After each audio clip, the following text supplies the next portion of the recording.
রূপনগর রাজ্যের রাজার একমাত্র কন্যার নাম ছিল মায়াবতী।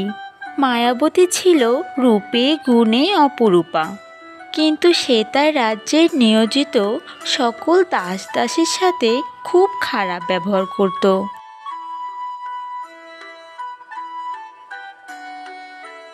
রানী, আগামী সপ্তাহে আমার রাজ্যে কৃষ্ণনগর রাজ্যের একমাত্র রাজপুত্র সুকুমার আসতে চলেছে।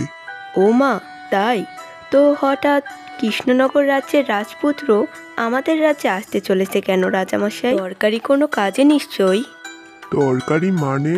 যে সে দরকারি নয় রানী, একেবারে সারা জীবনের ব্যাপার।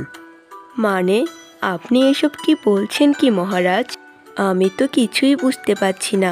এবার কিন্তু আমার খুব চিন্তা হচ্ছে। খুলে বলুন না আমাকে সব কিছু। এত চিন্তার কিছু নেই রানী।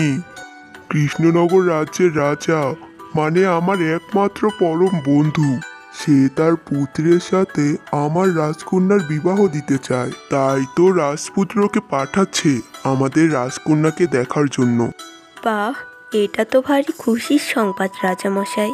তাহলে তো এই কথাটা রাজকন্যাকে জানাতে হয়, তাই না?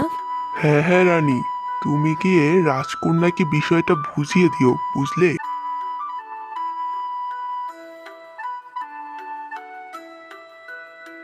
মারো মারো ওকে। তুমি থেমে গেলে কেন প্রহরী? তোমাকে না বললাম আমি যতক্ষণ পর্যন্ত না বারণ করছি তুমি এই দাসীকে মেরেই যাবে? রাজকন্যা, আমার ভুল হয়েছে, আমি আপনার কাছে ক্ষমা চাইছি, আমাকে মাফ করে দিন। এ কি কি হচ্ছে এখানে এসব? রাজকন্যা, কি হয়েছে কি?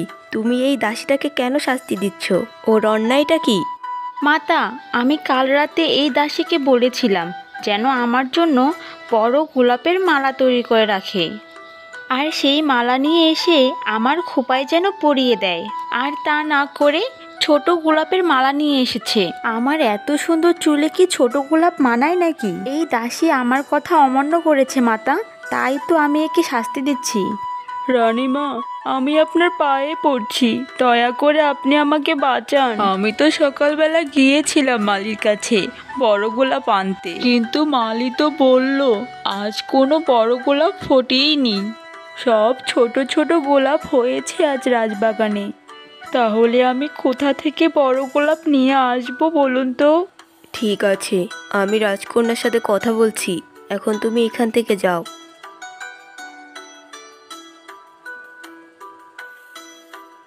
এই কি মাতা, আপনি ওকে চলে যেতে দিলেন? ওর যে এখনো অনেক শাস্তি পাওয়ার বাকি ছিল। রাজকন্যা, এত উত্তেজিত হইও না তুমি। তোমাকে যে এমন স্বভাব মানায় না মা।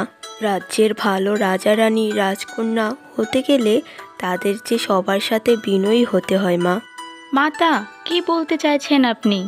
আমার কি এই দাসীর সাথে বিনয়ী হতে হবে নাকি? আর দাসীরা তো সবসময় শাস্তি পাওয়ার যোগ্যই হয়ে থাকে। এইটা তোমার ভুল ধারণা মা। তুমি যদি তোমার মন থেকে এই ধারণা দূর করতে না পারো, তাহলে ভবিষ্যতে তোমাকে এর জন্য পস্তাতে হবে। তুমি কোনোদিনও কোনো রাজ্যের ভালো রানী হয়ে উঠতে পারবে না। যাকে এসব কথা। এখন শোনো, তোমাকে যে কথা বলতে এসেছি সে কথা বলি তোমাকে। এরপর রানীমা রাজকুমারীকে সুকুমারের ব্যাপারে সব কথা খুলে বলে।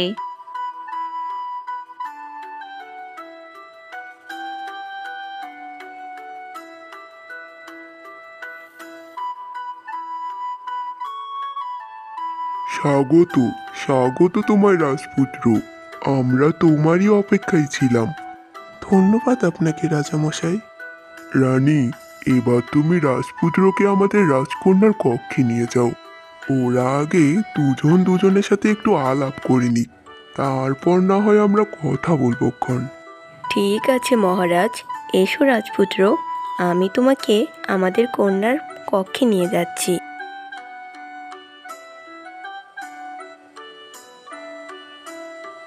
পিতার মুখে আমি তোমার কথা অনেক শুনেছি রাজকন্যা। পিতা যতটা সুন্দরী তোমাকে বলেছিলেন, তুমি তুমি তার থেকে আরো বেশি সুন্দরী। তাই? তার মানে আমাকে আপনার পছন্দ হয়েছে? তাহলে আমাদের বিবাহে তো আর কোনো বাধা নেই, তাই না? রাজকন্যা, রানীমা রাজপুত্রকে খাবার দিতে বলেছেন।